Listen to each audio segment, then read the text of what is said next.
banyak lagi. Semua suku ini berbeda, tetapi hidup bersama-sama di satu negara, yaitu Indonesia. Keberagaman ini membuat negara kita menjadi unik dan kaya budaya. Tetapi kita harus ingat, walaupun berbeda, kita harus saling menghargai dan hidup rukun sesuai dengan semboyan negara kita. Ada yang tahu semboyan negara kita? Bhinneka Tunggal Ika. Yang artinya berbeda-beda tetapi tetap satu jua. Jadi keberagaman itu bukan suatu yang harus diperdebatkan, tapi harus kita syukuri dan kita jaga bersama. Dan Ibu ada contoh dari keragaman suku di Indonesia tentang adat, pakaian adat di salah satu negara. Contohnya ini adalah pakaian adat dari Aceh, namanya ule balang. Pakaian ule balang merupakan busana resmi kerajaan Aceh yang dahulu dikenakan oleh para bangsawan. Untuk pria disebut tinto bulu, terdiri dari penutup kepala berbentuk lonjong. Kedua, baju keras tertutup disulam atas dengan lilitan kain sutra. Celana panjang hitam dari kain tenun. Sedangkan untuk wanita disebut doru baru. Doru baru berupa baju kurung yang desainnya dipenuhi dengan budaya Melayu dan Cina Arab. Yang kedua ada pakaian dari Ulos, Sumatera Selatan. Sumatera Selatan. Ulos adalah kain tenun khas suku Batak yang memiliki makna simbolis dari berbagai upacara adat seperti pernikahan dan kelahiran. Kain ini biasanya diselempangkan di bahu atas pinggang dan menjadi simbol kasih sayang serta rumah. Yang ketiga ada dari Sumatera Barat yang bernama Bundo Kanduan. Bundo Kanduan. Pakaian adat Bundo Kanduan dikenalkan oleh perempuan Minangkabau sebagai simbol ibu rumah tangga yang bijaksana. Ciri khasnya adalah penutup tingkulwa. Ini namanya tingkulwa. Tingkulwa. Tingkulwa adalah penutup kepala berbentuk tanduk kerbau. Baju kurung longgar. Baju kurung longgar. Ini adalah baju kurung. Lambang kain padang yang dililitkan di pinggang. Yang kelima aksesoris seperti kalung dan sebagainya. Yang keempat adalah dari Sulawesi Selatan, yaitu baju budok. Baju budok adalah pakaian adat perempuan Bugis yang berbentuk persegi empat dan terbuat dari kain tipis. Warna baju menunjukkan status atau usia pemakaian, misalnya hijau berarti gadis muda. Sedangkan merah perempuan yang sudah menikah. Baju ini mencerminkan kesucian dan keindahan perempuan Sulawesi Selatan. Yang kelima ada dari yang tahu ini, gambar orang baju dari Papua yang bernama Oteka. Oteka adalah pakaian adat pria suku Dani di Papua yang terbuat dari kulit labu air kering dan digunakan untuk menutupi alat hitam. Meskipun sederhana, ketika memiliki nilai budaya dan identitas yang kuat dari masyarakat Papua. Nah, itulah tadi contoh dari pakaian adat dari berbagai daerah. Dan di sini juga dalam keberagaman suku di Indonesia, kita juga harus tahu dari makna dan kesatuan dalam keberagaman. Persatuan dan kesatuan artinya bersatunya berbagai perbedaan menjadi satu kesatuan yang utuh dan harmonis. Di Indonesia kita hidup berdampingan dengan banyak suku, agama, budaya. Kita adalah satu bangsa dan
menjalankan tidak memaksakan kehendak sikap toleransi membuat kita bisa hidup damai dalam keberagaman dan menciptakan lingkungan yang saling menghargai. Dan di sini Ibu mau tanya, adakah siapa yang tahu apa itu suku bangsa? Apa?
Assalamualaikum warahmatullahi wabarakatuh.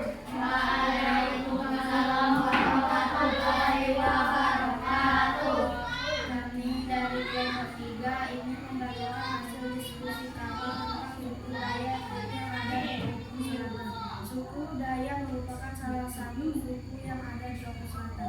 Suku Dayak memiliki struktur adat yang beragam, termasuk tradisi pembagian gelar adat yang disebut adop. Gelar ini menunjukkan status sosial dan peran seorang dalam masyarakat serta dilakukan secara turun-temurun. Adapun adat istiadat suku Dayak: 1. Sistem gelar adat adop. 2. Tradisi lisan dan niat adik-adik. 3. Rumah adat suku Dayak adalah bentuk rumah kampung yang hidup dan mencerminkan adaptasi terhadap lingkungan dan kondisi geografis. Assalamualaikum warahmatullahi wabarakatuh. Waalaikumsalam warahmatullahi wabarakatuh.